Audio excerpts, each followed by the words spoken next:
Protocole, sympa. Gun. Enfin Vincent, mais qu'est-ce que tu fais? Je suis en train de regarder les anciens épisodes de T-Club pour voir un peu comment ça donne.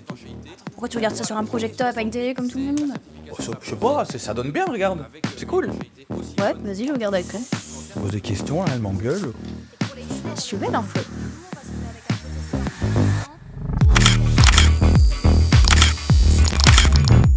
Hello les T-Clubos, bienvenue dans ce nouvel épisode de T-Club Sounds Plausible, la séquence dans laquelle on répond à vos questions. Aujourd'hui, on répond à la question de Thomas qui nous demande projecteur ou télé, que faut-il choisir? Mais projecteur, mon Thomas, projecteur! Mais non, télé, clairement. Bon, j'avoue, depuis notre dernière vidéo sur les cadeaux tech, je me suis fait kiffer avec le Samsung Freestyle et ça a changé ma life. Non, j'avoue qu'on en parle partout sur les réseaux en ce moment.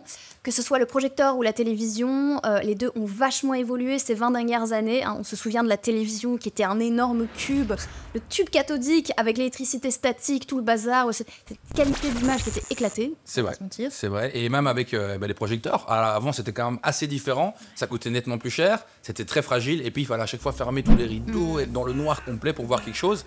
Mais ça a bien changé aujourd'hui. Télévision ou projecteur, on fait le point avec vous aujourd'hui.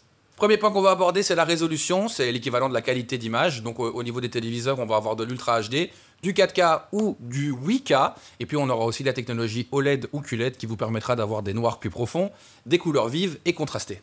Et pour les projecteurs, on retrouve généralement du Full HD ou du 4K. Et alors ce qui fait la différence avec les télévisions, c'est évidemment qu'on peut adapter la taille de l'image en fonction de la distance avec le support. Et ça, c'est très pratique.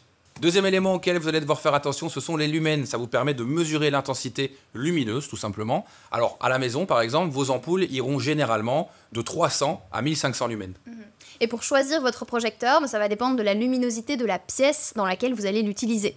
Pour une petite pièce sombre, on va généralement jusqu'à 2000 lumens. Dans une pièce un peu moins sombre, comme une salle de classe, il faudra compter entre 2000 et 3500 lumens.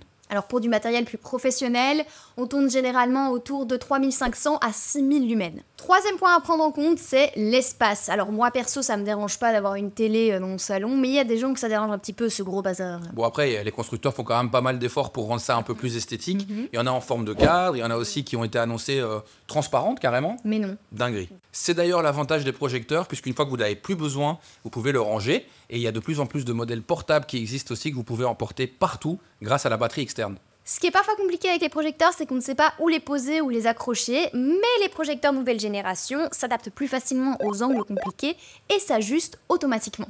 Un autre élément auquel vous pouvez faire attention, c'est la puissance de l'appareil. Plus votre appareil sera puissant, plus son utilisation sera fluide. Et un élément technique que vous pouvez regarder, ce sont les hertz, soit la vitesse de rafraîchissement. À titre d'exemple, 100 Hz, ce sera parfait pour regarder la Ligue des Champions sur PicSport.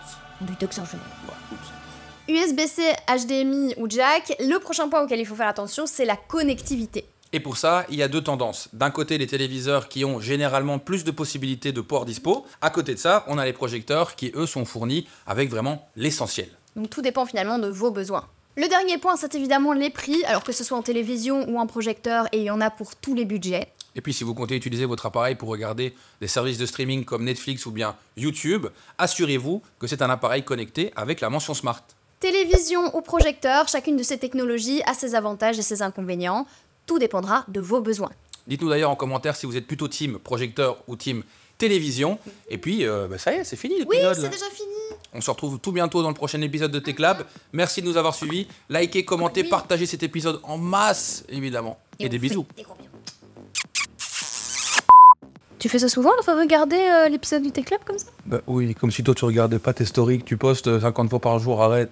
J'avoue. Allez. Ah, j'avoue. D'ailleurs, je vais la regarder. Bon, la moustache alors, c'est toi ou pas? En fait, j'embauche quelqu'un. D'ailleurs, si tu cherches du travail... Il s'appelle Jean Bauche. Il s'appelle Jean, bro.